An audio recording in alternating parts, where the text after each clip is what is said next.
To the president, should be given to the president. Okay, तो ये जब 14 days का नोटिस पीरियड दिया जाता है तो तब उसको पता होता है कि हाँ आपके ऊपर जो है इम्पीचमेंट प्रोसेस स्टार्ट हो चुका है। ठीक है, तो जब उसको दे दिया जाता है 14 डेज का नोटिस पीरियड, ये होने के बाद में पहले ये प्रोसेस होगा, यहाँ पे 1/4 का जो है ना साइंड लेटर चाहिए, फिर इधर से जो है ना 1/4 मेंबर्स का साइंड लेटर चाहिए। ये अभी प्रक्रिया स्टार्ट हुई है, इम्पीचमेंट प्रोसेस पूरा नहीं हुआ है। फिर इसको 14 डेज तक का नोटिस पीरियड दिया जाएगा।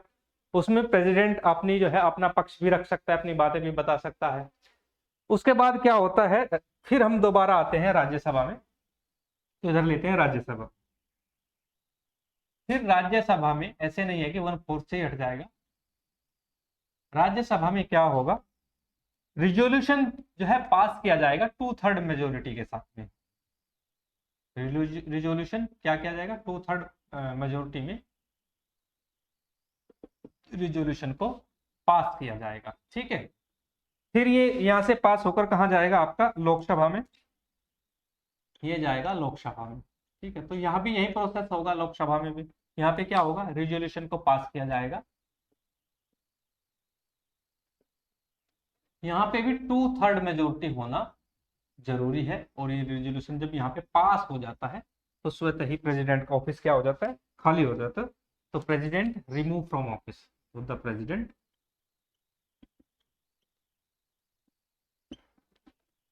Removes from the office. तो उसको उसके कार्यालय से हटा दिया जाता है, राष्ट्रपति अपने पद पर नहीं रहता, राष्ट्रपति का पद च्युत हो जाता है, राष्ट्रपति की वैकेंसी खाली हो जाती है फिर। तो ये था आपका इम्पीचमेंट प्रोसेस। इम्पीचमेंट प्रोसेस को दोबारा फिर हम समझने का प्रयास करते हैं।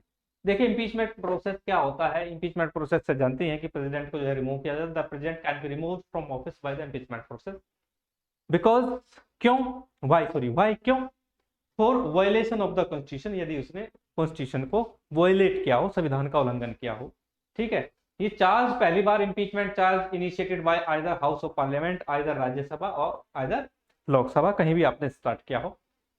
हम मैंने इसमें बताया राज्यसभा से स्टार्ट करते हैं, अगर हम लोकसभा से भी स्टार्ट करते हैं तो टोटल मेंबर्स का 1/4 जो है साइन लेटर चाहिए, वो भेजा जाएगा राज्यसभा, वहां पे भी 1/4 का साइन लेटर चाहिए। फिर राज्यसभा के बाद में उसको 14 डेज का notice period, prior notice period उसको भेजा जाएगा। और जब उसको 14 दिन का अग्रिम सूचना दे दी जाती है, फिर उसके बाद राज्यसभा इधर लोकसभा कहीं पे भी जो है, माना कि लोकसभा में जो है इसको 2/3 मेजोरिटी के साथ में रेजोल्यूशन पास करना होगा, फिर वही रेजोल्यूशन आएगा राज्यसभा में, फिर यहाँ पे 2/3 मेजोरिटी के साथ पास होगा। अब ये बिल तो है नहीं कि राष्ट्रपति के भी पास जाएगा, राष्ट्रपति को तो हटा ही रहे हैं हम। तो then president removes from the office. Okay, तो यहाँ से क्या है, राष्ट्रपति अपने पद से हट जाता है। और फिर हम दोबारा अपने पावर्स एंड फंक्शंस पे आते हैं, जिनमें मैंने बताया था कि जो पावर्स एंड फंक्शंस हैं आपके, उसमें मैंने आपके एग्जीक्यूटिव पावर बताया था। ठीक है, ये इम्पीचमेंट मैंने इसलिए बताया क्योंकि पावर एंड फंक्शंस के बीच में बताने का जो तात्पर्य ये है कि आपको पता हो कि इम्पीचमेंट प्रोसेस कैसे होता है। फिर पावर एंड फंक्शंस की हम बात करते हैं। ठीक है, चलिए अब हम बात करते हैं पावर एंड फंक्शंस में। मैंने आपको एग्जीक्यूटिव पावर्स के बारे में बताया था। एग्जीक्यूटिव पावर्स में जो है उसके पास जो है बहुत सारे ऑफिशियल्स, कॉन्स्टिट्यूशनल ऑफिशियल्स जो होते हैं, उनको गवर्नमेंट ऑफिशियल्स को अपॉइंट करने की शक्ति होती है उसके पास। वह प्रधानमंत्री को अपॉइंट कर सकता है, मंत्रिपरिषद में सभी मंत्री को अपॉइंट कर सकता है। अटॉर्नी जनरल ऑफ इंडिया को जो है अपॉइंट करता है प्रेसिडेंट ऑफ इंडिया, यूपीएससी के चेयरमैन, मेंबर्स। ठीक है, इन सभी को करता है। साथ ही वह जो है आपका chief justice of India, supreme court का जो चीफ जस्टिस होता है उसको करता है, सुप्रीम कोर्ट के जजेस को करता है, हाई कोर्ट के जजेस को करता है। ठीक है, तो ये उसकी एग्जीक्यूटिव पावर्स है। ठीक है, साथ ही प्रेसिडेंट क्या करता है, सुप्रीम कमांडर होता है, जो आपकी 3 आर्म्ड फोर्सेस हैं उनका सुप्रीम कमांडर भी प्रेसिडेंट ऑफ इंडिया होता है। ठीक है, चलिए अब हम आगे बात करते हैं। आगे आता है हमारा लेजिस्लेटिव पावर्स क्या होती हैं, विधायी शक्तियां क्या होती हैं प्रेसिडेंट की, वो थोड़ा हम जानने का प्रयास करते हैं। चलिए, लेजिस्लेटिव पावर्स,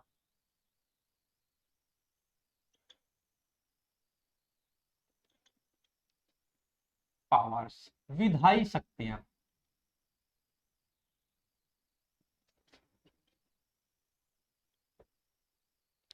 ओके, तो लेजिस्लेटिव पावर्स को जानने से पहले हम जानेंगे कि पार्लियामेंट का स्ट्रक्चर क्या, what is the structure and formation of the parliament. ठीक है, तो चलिए अब इसको हम ऐसे देखते हैं। देखिए मैं फॉर्मेशन बनाता हूं। ये आपका है पार्लियामेंट। पार्लियामेंट माने कि संसद। अब संसद का पहला अंग होता है प्रेसिडेंट यानी राष्ट्रपति। इसको लिख देते हैं संसद। संसद यानी जो पार्लियामेंट आपकी होती है, प्रेसिडेंट माने कि राष्ट्रपति। और पार्लियामेंट का जो अपर हाउस होता है, अपर हाउस क्या होता है, राज्यसभा। तो ये है आपका अपर हाउस, राज्यसभा। उच्च सदन इसको बोला जाता है, राज्यसभा को। बड़ा सदन होता है, फिर आपका होता है लोअर हाउस, निम्न सदन यानी लोकसभा। चलिए ये हुआ आपका लोकसभा। लोकसभा माने कि लोगों की सभा यानी हाउस ऑफ पीपल्स। तो ये तीन पार्ट हैं पार्लियामेंट के, तीन जो है अंग हैं। तो यहां से क्या होता है, तो so that president is an integral part of parliament, यानी राष्ट्रपति जो है, यहां से बातें क्लियर हो जाती हैं कि राष्ट्रपति जो है अभिन्न अंग है संसद का। So that president is the president is an integral, one second, is an integral part of parliament. तो राष्ट्रपति क्या है, संसद का अभिन्न अंग माना जाएगा, संसद का अभिन्न अंग। ठीक है, तो जब अभिन्न अंग है तो यहीं से उसकी पावर्स हम डिफाइन हो जाती हैं। वो तो लोकसभा, राज्यसभा, देन राष्ट्रपति, ये क्रम होता है। ध्यान देना है, पहले सबसे छोटा लोकसभा है, फिर राज्यसभा है, सबसे बड़ा है राष्ट्रपति। कानून इधर से आता है, लोकसभा पहले, लोकसभा में कोई भी बिल कानून बनाने की जो पावर्स होती है वो लोकसभा के पास होती है। राज्यसभा में फिर वो क्लैरिफाई होता है, बाद में राष्ट्रपति जब उसको साइन कर देता है वो स्वतः ही कानून बन जाता है। तो ये बातें हमने समझनी है। ठीक है, तो आगे हम चलते, कर क्या सकता है प्रेसिडेंट। तो प्रेसिडेंट क्या क्या कर सकता है, चलिए तो यहाँ पे हम देखते हैं। जो आपका प्रेसिडेंट है तो वो शमन कर सकता है पार्लियामेंट को, तो ही कैन शमन और प्रोरोग्यू। वन सेकेंड,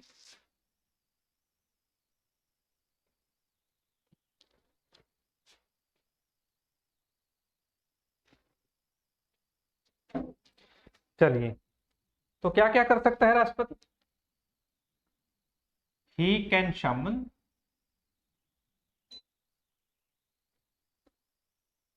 और प्रोरोग द पार्लियामेंट, यानी वो संसद को, सत्र को आहूत कर सकता है और उसको स्थगित कर सकता है। और साथ ही वो संसद का जो है, जो लोअर हाउस होता है उसको विघटित कर सकता है। डिजोल्व डिजोल्व द लोकसभा, और लोकसभा को विघटित कर सकता है। तो इसका मतलब ये है। तो ये आपने ध्यान रखना है कि जो प्रेसिडेंट होता है पार्लियामेंट को शमन कर सकता है, प्रोरोग कर सकता है, शमन मीन्स आहूत कर सकता है, और इसका मतलब सत्रावसान या स्थगन कर सकता है। ठीक है, और साथ ही डिजोल्व कर सकता है किसको, लोकसभा को। ये तीन पावर्स उसके पास होती है लेजिस्लेटिव पावर्स के अंदर। ठीक है, साथ ही क्या कर सकता है वो, नेक्स्ट लेते हैं, एंड ऑल्सो शमन a joint session of parliament, यानी सदन का जो संयुक्त अधिवेशन है उसको भी बुला सकता है आपका प्रेसिडेंट। ठीक है, अब ध्यान दे, देखिए अब जो ये है आपका राज्यसभा, इसका जो पदेन सभापति होता है वो वाइस प्रेसिडेंट को माना जाता है। लोकसभा का अपना स्पीकर होता है, स्पीकर ऑफ द लोकसभा। लेकिन जब ज्वाइंट सेशन हो जाता है तो लोकसभा का स्पीकर ही यहाँ पे क्या करता है, चेयरमैनशिप करता है। आपने ध्यान रखना, वो जब मैं पढ़ाऊंगा आपको लोकसभा, राज्यसभा, ज्वाइंट सेशन वगैरह सारे, उसमें ये बातें बिल्कुल क्लियर हो जाएगी। ठीक है, और क्या कर सकता है, ही कैन एड्रेसिंग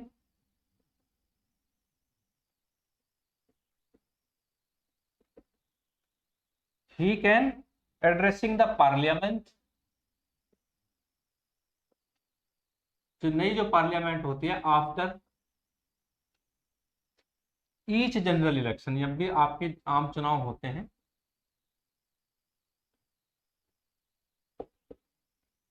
ठीक है, each general election for new Lok Sabha.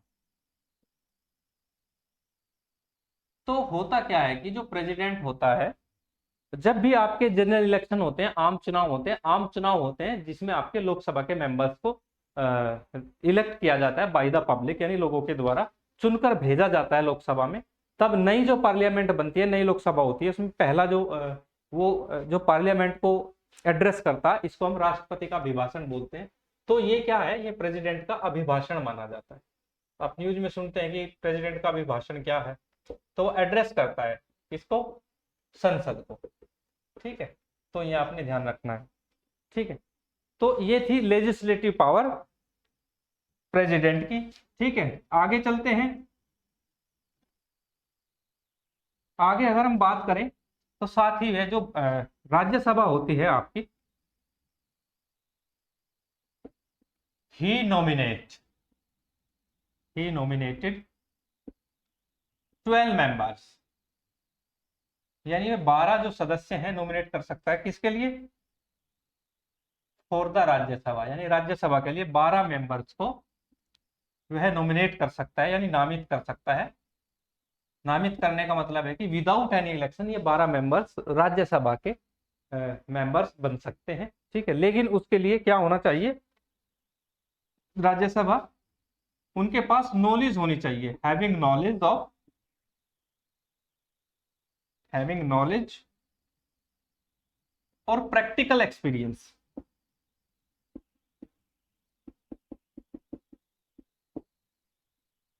तो उनके पास जो है ना नॉलेज और प्रैक्टिकल एक्सपीरियंस होना चाहिए। किस फील्ड में होना चाहिए ये भी मैं बता देता हूं, तो ये लिख लेते हैं हम। पहला है लिटरेचर, साहित्य में, लिटरेचर माने साहित्य। ठीक है, उसके बाद आता है दूसरा आपका साइंस, साइंस माने विज्ञान। ठीक है, थर्ड है आपका आर्ट यानी कला। ठीक है, और फिर उसके बाद फोर्थ आता है आपका सोशल सर्विस, समाज सेवा, समाज सेवा। ठीक है, और स्पोर्ट यानी खेल। तो इनमें से जो है उसको एक्सपीरियंस नॉलेज होनी चाहिए किसी भी व्यक्ति को, वो यहाँ से जो है इसमें राज्यसभा में मेंबर नामित हो सकता है, नॉमिनेट हो सकता है। ठीक है, लेकिन वो केवल वहां पे बोल सकता है, अपना पक्ष रख सकता है, बट जब भी उसके पास वोटिंग राइट्स नहीं होता है। ये भी बातें जब हम जो है पार्लियामेंट को अच्छे से पढ़ेंगे तब उसमें क्लियर करेंगे। तो ये पावर्स हैं, सारी जो पावर्स हैं, लेजिस्लेटिव पावर्स हैं प्रेसिडेंट की। ठीक है, चलिए आगे बढ़ते हैं। अब आगे हम बात करते हैं जो फाइनेंशियल पावर्स होती हैं प्रेसिडेंट के पास में, यानी वित्तीय शक्ति क्या है इसकी, वो भी हम बातें करते हैं।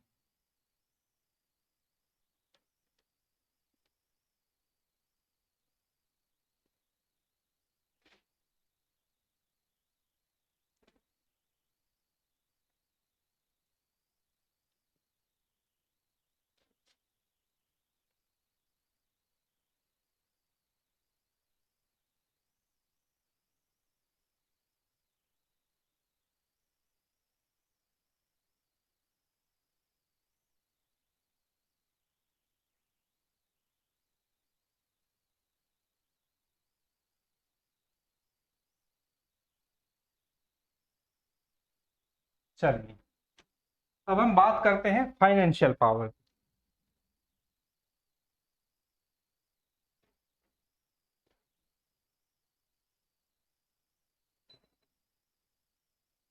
फाइनेंशियल पावर्स यानी वित्तीय शक्तियां।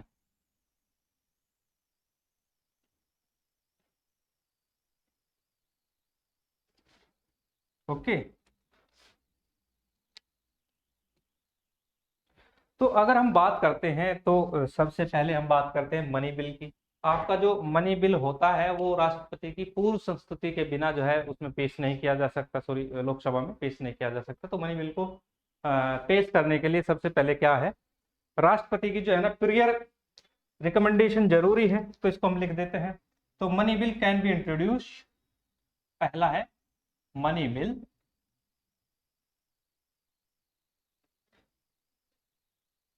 Can be introduced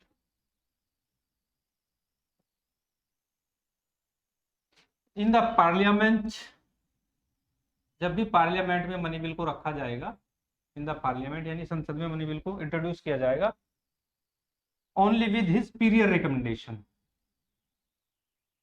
only with his means president, his prior recommendation, राष्ट्रपति की पूर्व सहमति जरूरी, संस्तुति जरूरी है। ठीक है, तो ये एक फाइनेंशियल पावर है प्रेसिडेंट के पास में जब भी मनी बिल को इंट्रोड्यूस किया जाता है।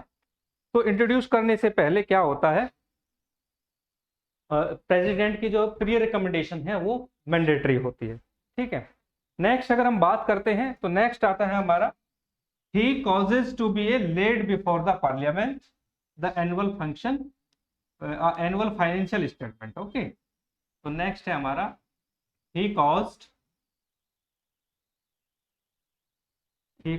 To be laid before he caused to be laid before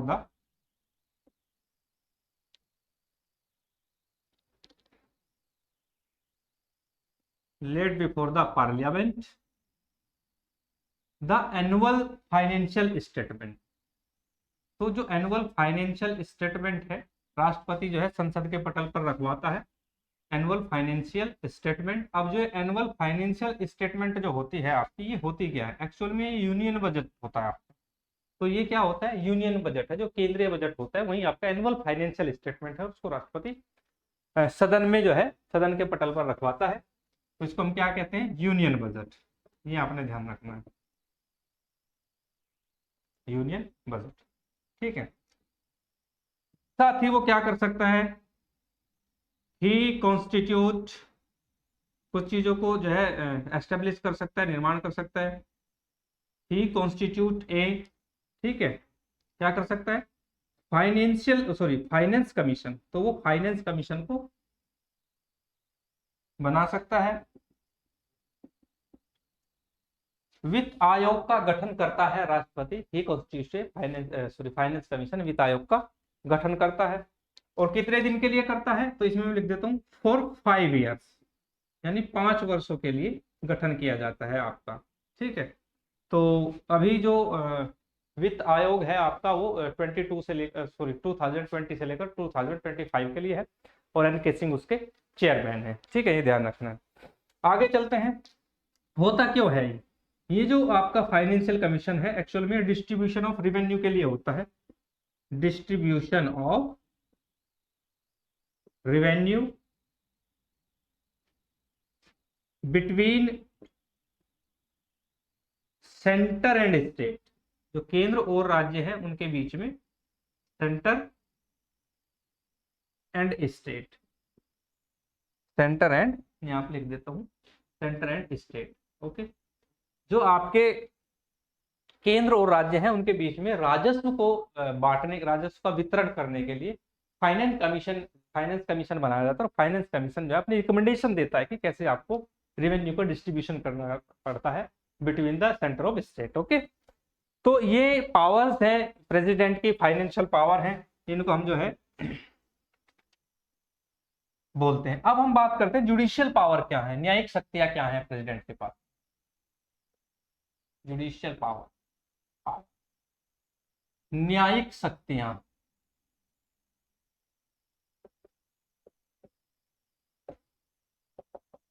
ठीक है। तो जुडिशियल पावर में सबसे पहले हम देखते हैं कि सबसे बड़ी जो पावर है उसके पास यही है कि वह सर्वोच्च न्यायालय के जो मुख्य न्यायाधीश हैं, चीफ जस्टिस ऑफ इंडिया, उनको अपॉइंट करता है। तो चलिए हम अपॉइंटमेंट देख लें न्यायिक डिपार्टमेंट में, जुडिशरी में किस किस को अपॉइंट करता है। तो हम सीधे अपॉइंटमेंट्स लेते हैं, अपॉइंटमेंट्स। तो इसमें सबसे पहले हम लेते हैं supreme court, supreme court of India constitutional institution है।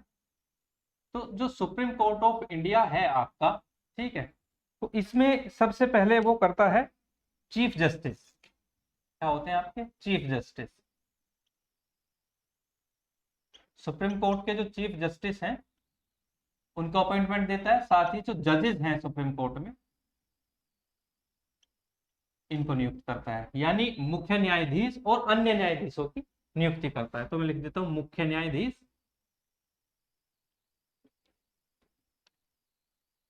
और जो अन्य न्यायाधीश है या अन्य न्यायमूर्ति हैं उनकी नियुक्ति प्रेसिडेंट के द्वारा की जाती है। अगर हम बात करते हैं हाई कोर्ट की, तो हाई कोर्ट में केवल ये हाई कोर्ट के जजेस की नियुक्ति करता है। जितने भी हाई कोर्ट्स हैं, टोटल हाई कोर्ट्स में जितने भी आपके जजेस होते हैं, यानी जो न्यायाधीश होते हैं हाई कोर्ट्स में,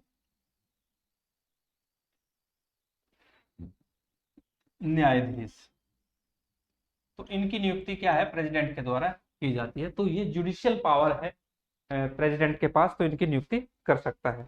साथ ही क्या कर सकता है, ही कैन ग्रांट पार्डन, क्षमादान दे सकता है।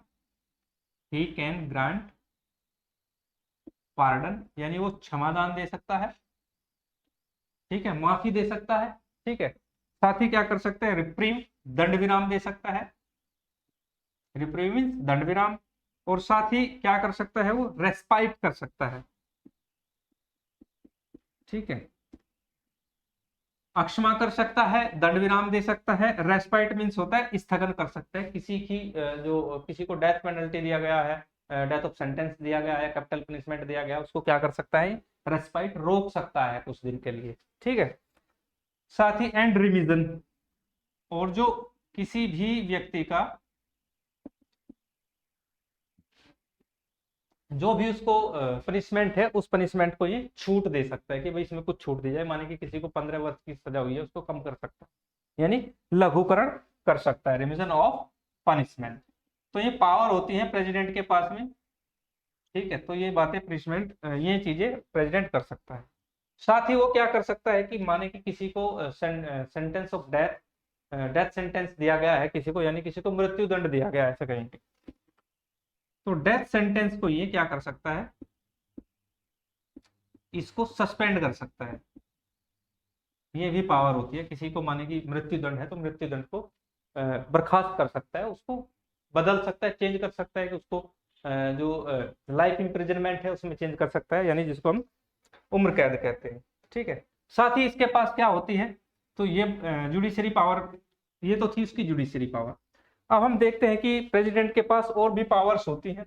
चलिए हम बात करते हैं कौन कौन सी पावर्स होती हैं।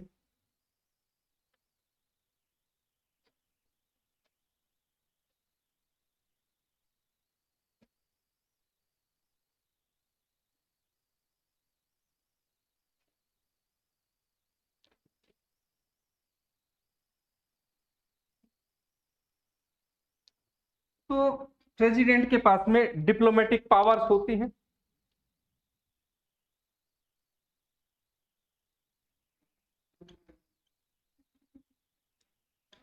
ठीक है। तो because president is the head of the Indian state, क्योंकि राष्ट्र का प्रमुख होता है, तो राष्ट्र के प्रमुख के पास क्या डिप्लोमेटिक पावर्स होती हैं। तो कैसे डिप्लोमेसी बनानी है, कैसे करनी है, प्रेसिडेंट की सहायता, सॉरी प्राइम मिनिस्टर की एड एंड एडवाइस से प्रेसिडेंट डिप्लोमेटिक पावर्स को एग्जीक्यूट करता है अपने। साथ ही उसके पास मिलिट्री पावर होती है, सैन्य जो शक्तियां हैं उसके पास है, because he was the supreme commander of, sorry he is the supreme commander of 3 armed forces. तो उसके पास क्या होती है, मिलिट्री पावर्स होती हैं। अब इसके पास जो है ये बातें होती हैं, इसके पास इमरजेंसी पावर भी होती हैं, इमरजेंसी पावर्स, ठीक है। अब इमरजेंसी पावर को हम आपातकालीन शक्तियां बोलते हैं। आपातकालीन शक्तियां क्या हैं प्रेसिडेंट के पास में, वो हम डिस्कस कर लेते हैं, ठीक है। चलिए, आपातकालीन शक्तियां, तो जो आपातकालीन शक्तियां प्रेसिडेंट के पास में 3 टाइप ऑफ इमरजेंसी पावर्स होती हैं। वो तीनों आपातकालीन शक्तियां क्या हैं उसको हम डिस्कस करते हैं। तो फर्स्ट इज नेशनल इमरजेंसी लगा सकता है, नेशनल इमरजेंसी, यानी राष्ट्रीय आपात की घोषणा कर सकता है। और ये पावर मिलती है इसको आर्टिकल 352 से, कॉन्स्टिट्यूशन का आर्टिकल 352 है, यहाँ से पावर मिलती है प्रेसिडेंट को। और ये क्या कर सकता है कि पूरे देश में नेशनल इमरजेंसी यानी राष्ट्रीय आपात को का डिक्लेरेशन दे सकता है, यानी राष्ट्रीय आपात की घोषणा कर सकता है प्रेसिडेंट ऑफ इंडिया, राष्ट्रपति के पास पावर है, ओके। फिर दूसरा है ये प्रेसिडेंट रूल लगा सकता है। प्रेसिडेंट रूल, प्रेसिडेंट रूल का मतलब होता है राष्ट्रपति शासन लगा सकता है, और ये हमको article 365 of the constitution of India यानी 365 में हमें दिया गया है प्रेसिडेंट रूल। ठीक है, तो सॉरी 356, 356, तो 356 में, आर्टिकल 356 में प्रेसिडेंट रूल लगा सकता है, किसी पूरे स्टेट में लगा सकता है, स्टेट के किसी छोटे से हिस्से में, ठीक है ना, स्मॉल रीजन कोई हो वहां पे भी ये प्रेसिडेंट रूल लगा सकता है, भी इतने हिस्से में जो है प्रेसिडेंट रूल है। वो पूरे प्रदेश में भी लगा सकता है, एक से ज्यादा प्रदेश में भी लगा सकता है, जहां जहां पर वोयलेशन, स्टेट ने वोयलेशन किया कॉन्स्टिट्यूशन ऑफ इंडिया का, यानी संविधान का उल्लंघन करने पर प्रेसिडेंट रूल लगाया जा सकता है। ठीक है, या वहां की गवर्नमेंट जो है चलने में सबल न हो, सक्षम न हो, कैपेबल न हो, तब भी प्रेसिडेंट रूल लगाया जा सकता है। खैर वो हम प्रेसिडेंट रूल जब आगे पढ़ेंगे तो तब हम देखेंगे। ठीक है, अभी तीसरा क्या है कि फाइनेंशियल इमरजेंसी लगा सकता है। फाइनेंशियल इमरजेंसी, तो जो फाइनेंशियल इमरजेंसी है इसको वित्तीय आपात कहते हैं। जब भी अर्थव्यवस्था चरमरा जाती है प्रदेश में, सॉरी देश में, तब प्रेसिडेंट के पास कोई विकल्प नहीं होता और ये घोषणा कर देता है कि अभी फाइनेंशियल इमरजेंसी लगी हुई है। तो ये थी प्रेसिडेंट की financial power, sorry emergency power. तो इमरजेंसी पावर जो है ये थी। अब हम बात करते हैं प्रेसिडेंट की वीटो पावर क्या होती है। ठीक है, चलिए इधर ही ले लेते हैं। तो अब हम बात करते हैं वीटो पावर। वीटो का अर्थ होता है मना कर देना या रोक देना या रिजेक्ट कर देना। तो कितने टाइप की वीटोज हैं प्रेसिडेंट के पास में? वीटो पावर, इसको बोलते हैं वीटो शक्ति। ठीक है, अब वीटो पावर में हम पढ़ते हैं तो तीन टाइप की जो है वीटो पावर होती है। सबसे पहले आती है आपकी, फर्स्ट इज एब्सोल्यूट वीटो। अब एब्सोल्यूट वीटो क्या होती है? एब्सोल्यूट वीटो में प्रेसिडेंट क्या करता है, कोई भी बिल इसके पास आता है तो उसको अपने पास सुरक्षित रख लेता है। जैसे ही प्रेसिडेंट के पास जो है बिल आता है तो बिल को ये क्या कर लेता है, अपने पास सुरक्षित रख लेता है। ठीक है, तो ये क्या कहलाएगी आपकी एब्सोल्यूट वीटो। ओके, फिर सेकंड आती है आपकी, इधर ले लेते हैं सेकंड को। अभी हम वीटो पावर के बारे में बातें कर रहे हैं।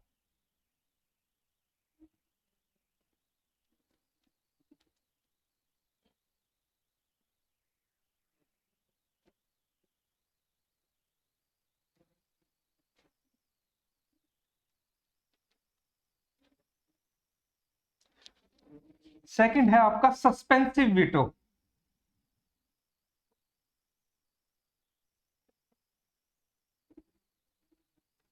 अब ये जो सस्पेंसिव वीटो है, इसमें प्रेसिडेंट क्या करता है, बिल को रिटर्न कर देता है। ठीक है, पार्लियामेंट के लिए रिकंसिडरेशन के लिए। ठीक है, पार्लियामेंट को वापस कर देता है। तो रिटर्न ए बिल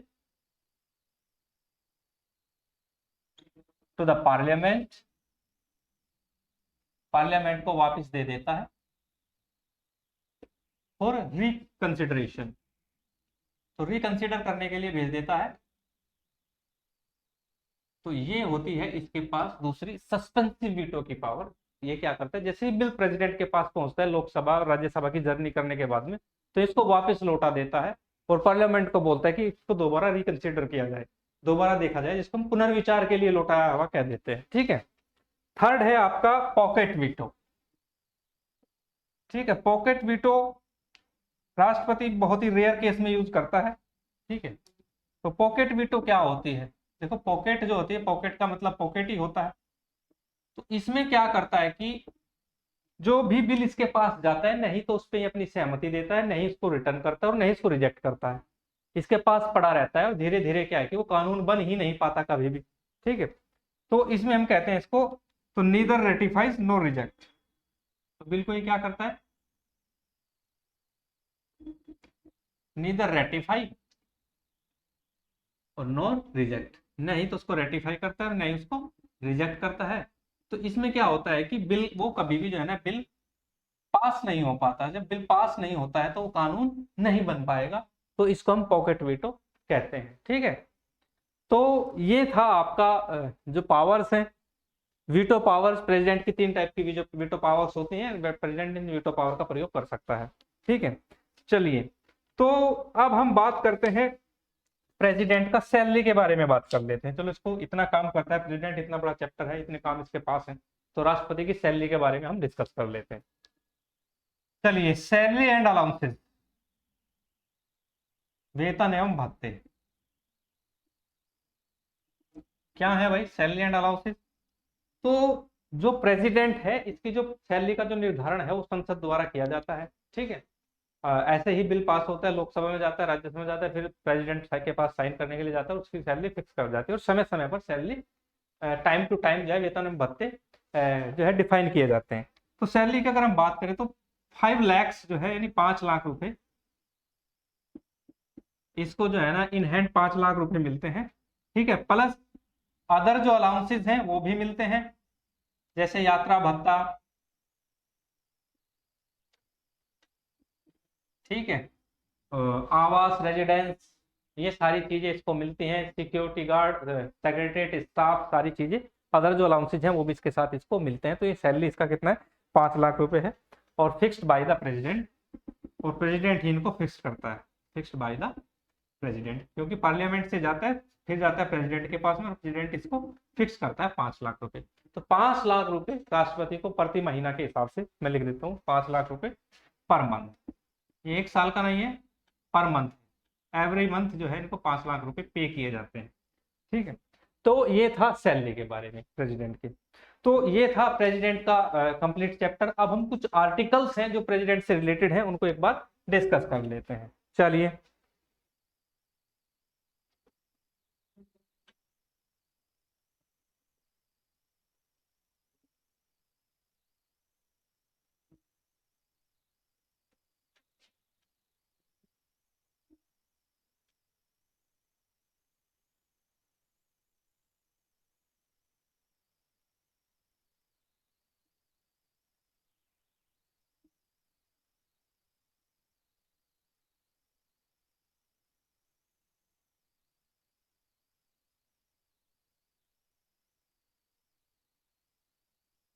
अब हम आर्टिकल्स को थोड़ा देख लेते हैं, क्योंकि आर्टिकल्स सीधे एग्जामिनेशन में कभी कभी पूछ लिए जाते हैं। वैसे मैंने आर्टिकल्स बीच बीच में बताए हैं आपको, जहां भी जो आर्टिकल एडजस्ट होता था उसको एडजस्ट किया, लेकिन फिर भी हम जो है इंपॉर्टेंट आर्टिकल्स एक बार नजर मार लेते हैं, इस पे इंपॉर्टेंट आर्टिकल्स पे। ठीक है, तो सबसे पहले आता है आपका आर्टिकल 52, तो there shall be a prime minister of India, मैंने बताया है। तो 52 डिफाइन करता है,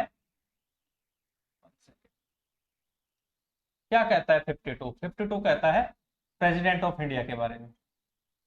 तो भारत का एक राष्ट्रपति होगा, प्रेसिडेंट ऑफ इंडिया। फिर 52 के बाद आता है आपका 53। ठीक है, तो 53 कहता है राष्ट्रपति की एग्जीक्यूटिव पावर के बारे में बताता है, एग्जीक्यूटिव पावर। ठीक है, फिर उसके बाद आता है आपका 54, ये क्या बताता है? Election of the president. 54 क्या कहता है?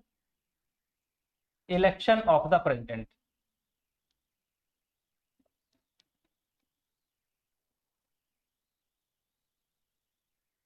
ठीक है, अब उसके बाद आता है आपका 56, टर्म ऑफ ऑफिस यानी कार्यकाल के बारे में।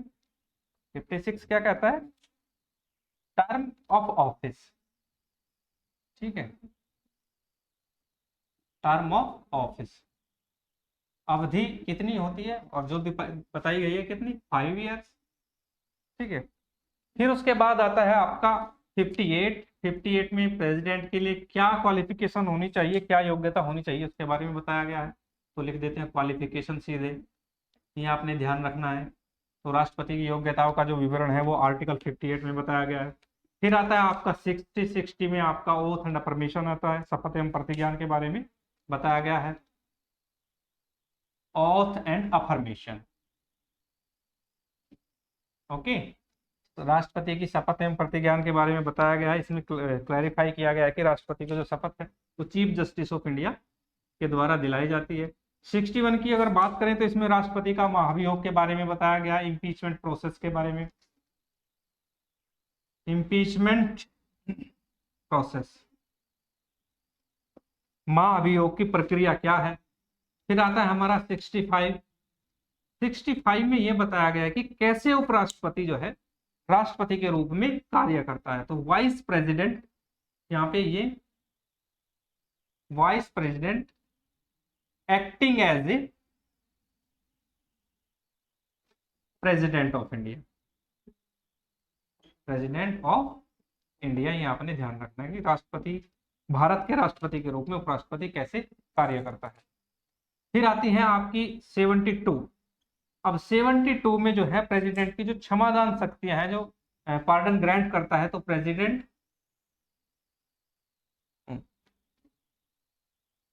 प्रेसिडेंट ग्रांट पार्डन, रिप्रीव या respite, reprieve, respite and revision, इनके बारे में बताया गया है आपको किसमें, आर्टिकल 72 में। ठीक है, फिर उसके बाद आता है आर्टिकल 74।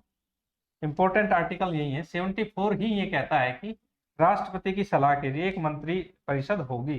तो council of minister to aid and advise the president, council of minister, council of minister क्या है, मंत्री परिषद है, टू एड एंड एडवाइज,